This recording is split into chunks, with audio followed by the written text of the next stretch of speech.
in a Calcutta oasis, the Hindu. It was 1996. I was on one of my visits to Calcutta to spend a little time with Mother Teresa. She had been very unwell, in and out of hospital. I found her sitting in a wheelchair outside her small office. I presented her an updated Hindi edition of my biography of her. There was a queue of people waiting to meet her, giving shape to an idea. She introduced me to a few monks visiting from Japan. She then asked me if I had been to Shantidan where these monks from Japan had helped her. The story began, she said, when she responded to a request from the West Bengal Chief Minister, Jyoti Basu. She always prefaced his name with the words, "My friend. Mother, take care of some very unfortunate women. They have been long years under confinement in an institution attached to a Kolkata jail." When she went there, she found several hundred inmates, all women, in great distress. Some had been in confinement for 40 years. She agreed to do something. In her practical way, she asked the chief minister for land.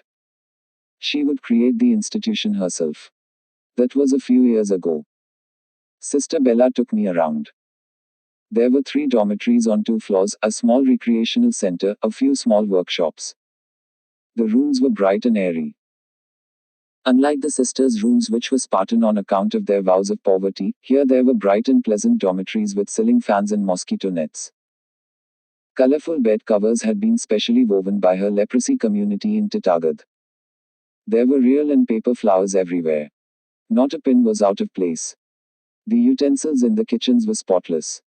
The women cooked their own meals and cleaned up after. There was no sign of any volunteers, who were a feature of her other homes. Here, Sister Bella encouraged them to keep themselves and their environment clean as a necessary part of occupational therapy. As I walked past groups of inmates in the grounds, I had expected to encounter sullenness or hostility. Instead, everywhere there were smiles, a namaste or a wave. A new life. When they came here 2 years ago, they would not put on the clothes, said Sister Bella. When we tried to go near them, they would cower with fear. Now they do most things themselves. Some of these women have been in jail wards for years on end. We have come very far in this time. It is only when they are really sick or feeling low that they go inside to lie down. Otherwise they tend the gardens or do simple work in the craft center. See these dolls here, said the sister pointing to the shelf. A benefactor gave us woolen items for embroidery. Another benefactor donated school exercise books, simple story books and items of stationery. Some teachers have volunteered to give them lessons. They really look forward to the classes. Small things make them so happy, she added. I saw groups of them in clean saris, sitting under the shade of the fruit trees that they tended or in the gardens where they grew vegetables and flowers. In this oasis that Jyoti Basu and Mother created, these unfortunate souls had finally found some peace and dignity. The next day I recounted my visit to Mother Teresa. She nodded, not particularly surprised. You remember the Buddhist monks who came yesterday? She asked. They were part of a group from Japan who came to see me some years ago. I told them we have a practice that on Fridays none of us sisters eats during the day. We forgo one meal. With the money saved we buy food for the poor. When the group of Buddhist monks went back to Japan, they told other monks about our practice. Soon the word spread in Japan, and many people began to give up a meal a day and put money aside. They sent me the money they saved. With that money I was able to build another dormitory building and to take 100 more women from the jail. Wonderful, no.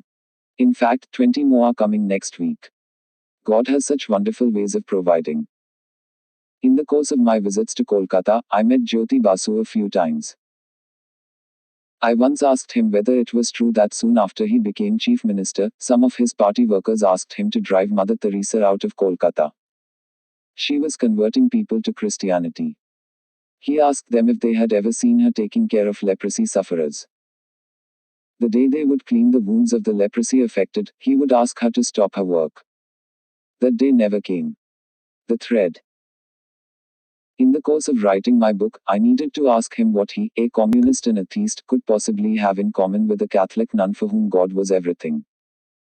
With a smile he replied, we both have a love for the poor. Whenever she was hospitalized, he would visit the hospital for a few minutes almost each day. I met him there sometimes. And in turn, when he was ill, she would visit his house with her sisters and say a quiet prayer.